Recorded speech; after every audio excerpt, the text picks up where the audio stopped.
playoff team for a run. I don't know how much Kessel really cares. Kessel knew what he's getting into when he signed long term, right? But for big dollars, he doesn't. We're hoping. People are listening to the show right now. Bill Kessel's not one of them. Right? But do you think it doesn't get to him though? Do you think it doesn't, George? Do you think it doesn't get to George to Phil Kessel that he's still here? Yeah, he's still here. He's going to open up the newspaper and see some people complaining that he's still here where he wants to be. Same with Phaneuf after yesterday. Even Chris Draper. Chris Draper's, he confirmed yesterday that they had talks. And I know for a fact Dave Nonis and Dion Phaneuf had a face-to-face meeting on Sunday, a lengthy face-to-face meeting on Sunday, to discuss the possibilities, and I guess something might happen, and just to kind of let Dion know that he might not be here. So all this build-up, I could be going to contender, I could be in the playoffs. Anyway, Chris Draper actually confirmed that there were conversations about it yesterday. I'll be honest with you, there was some dialogue, and in the end, this is something that is going to take more than 3-4 hours to complete, when you're talking about a big trade like that, and that would have involved, something probably off our roster and one of our top prospects. That's probably the easiest way I can describe it. In the end, it's just something right now that, didn't work out for our hockey club. Yeah, no kidding. I was on Sportsnet 590 The Fan last night. That's Chris Draper confirming that they had talks about Dion, but it wasn't going to work out. When it comes to Kessel, Dean, and you say that we like to crap on him, but he chose to stay here. He didn't have to sign that big extension. He was going to get that money on the open market. He likes it here. He wanted to stay. Yeah. That's why before that Habs game last season, he goes, sign me to this extension. I don't want this distraction. I'm going to sign here because I like it here. And we're so quick to crap on this guy, but he could have tested the market. He could have went everywhere. He wants to win here. Again, because he never seemingly seems to sweat. Just because I've never seen Phil Kessel sweat doesn't mean he doesn't try. And he's a guy, Dean. He does something in the NHL that's the rarest: score goals.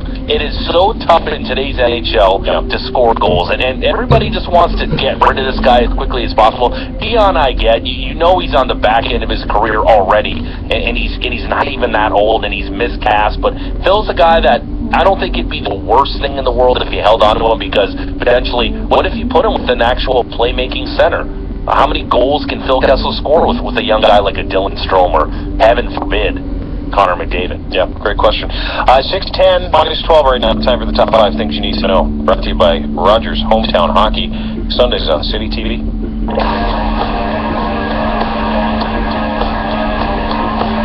Number 5. If you're a Flames fan this morning, you're waking up to devastating news. In the 8th spot in the West, in a playoff position, Flames captain Mark Giordano done for the season. He's going to have surgery to repair a torn bicep, and that's not 4 to 6 weeks. That's 5 to 6 months. That is unbelievable. What a kick in the cojones for a Calgary Flames fan / organization.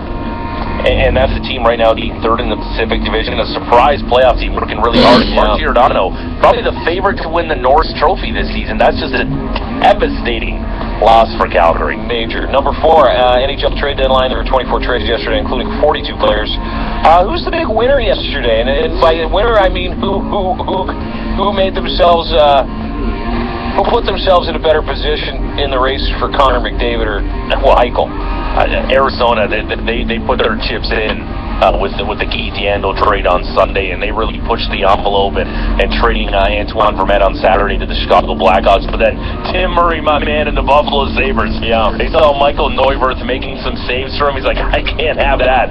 Shipped into the island and got back Chad Johnson just so he can't steal any more points in net, hopefully. Yeah, right. Fabra.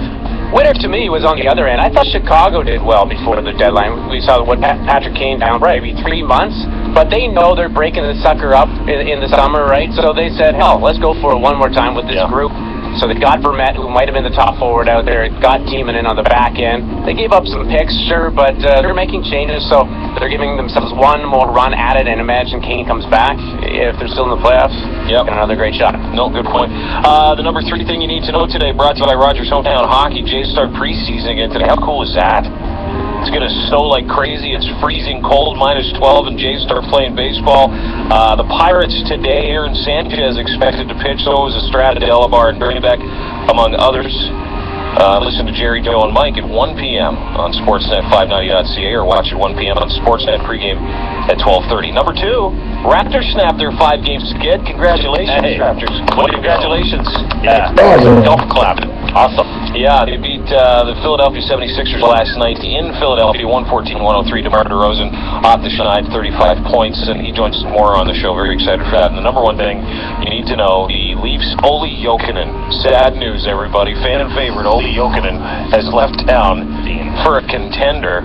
He's in St. Louis, so they got a conditional 6th-round draft pick and some dude named Joachim Lindstrom, and then traded Corbinian Holzer again. Yes, sad. Corbinian's leaving for Eric Brewer. Remember him? Remember Eric Brewer?